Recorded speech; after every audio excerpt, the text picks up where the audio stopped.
Madam एक विचारू का? हां मॅडम विचारा. आपलं जे सोडियम आणि पोटॅशियम चेक करण्याचं मशीन आहे त्या मशीनविषयी थोडी माहिती द्या ना. हो नक्कीच. बऱ्याच शेतकरी बांधवांची एक कुतूहल होतं की आम्ही ज्यावेळेला मातीचं सॅम्पल सॉईल टेस्टिंगसाठी लॅबला देतो तर त्याच्यामधलं सोडियमचे आणि पोटॅशियम जे घटक आहेत ते कुठल्या पद्धतीने चेक केले जातात आणि कुठल्या मशीनला चेक केले जातात. तर आज मी तुम्हाला अगदी थोडक्यात मी मशीनविषयी माहिती देते. तर सगळ्यात महत्त्वाचं म्हणजे हे जे मशीन आहे ते फ्लेम फोटोमीटर, या मशीनवरती आपलं सोडियम आणि पोटॅशियम चेक केलं जातं आणि याला अटॅच्ड कॉम्प्रेसर आणि गॅस सिलेंडर असतो. आणि ज्या वेळेला कॉम्प्रेसर ऑन करतो, गॅस ऑन करतो, त्यावेळेला फ्लेम त्याची तयार होती इग्नाईट केल्यानंतर. हे मशीन जे आहे ऑन केल्यानंतर ते पहिल्यांदा 0 सेट करावा लागतो आणि त्यानंतर त्याला स्टँडर्ड्स द्यावे लागतात. आणि स्टँडर्ड्स त्याचे देत असताना ते 4 प्रकारचे स्टँडर्ड्स असतात.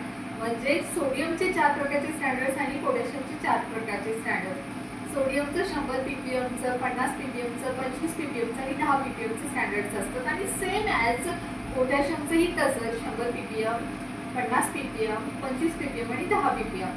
आणि हे ज्यावेळेला मशीन ऑन करतो तर 0 सेट करून स्टँडर्डाइज करतो. स्टँडर्ड्स आपण रन करतो आणि मशीन सेट करतो, म्हणजे आपलं मशीन स्टँडर्डाइज झालं. आणि त्यानंतर एकदा मशीन तुम्ही स्टँडर्डाइज केलं की त्याच्यानंतर तुम्ही कितीही सॅम्पल मशीनला देऊ शकता. म्हणजे नो लिमिट. तुम्ही तिथं 1000 जरी सॅम्पल्स असले तरी ते मशीनला तुम्ही रन करू शकता. ह्या मशीनचा प्लस पॉईंट आहे.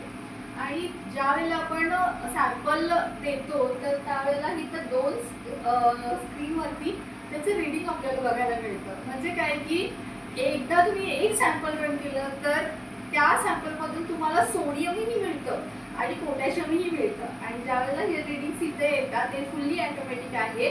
आणि रीडिंग ज्या वेळेला येतात ते नोट डाऊन करून ते फॉर्म्युल्यामध्ये टाकले जातात आणि फॉर्म्युल्यामधून ते कॅल्क्युलेट करून त्याच्यामधून आपल्याला तुमच्या जमिनीमध्ये किंवा मातीमध्ये किती प्रमाणात सोडियम आहे किंवा किती प्रमाणात पोटॅशियम आहे हे आपल्याला मिळतं. आणि अशा पद्धतीनं ह्या मशीनवरती तुमच्या मातीतलं सोडियम आणि पोटॅशियम चेक केलं जातं.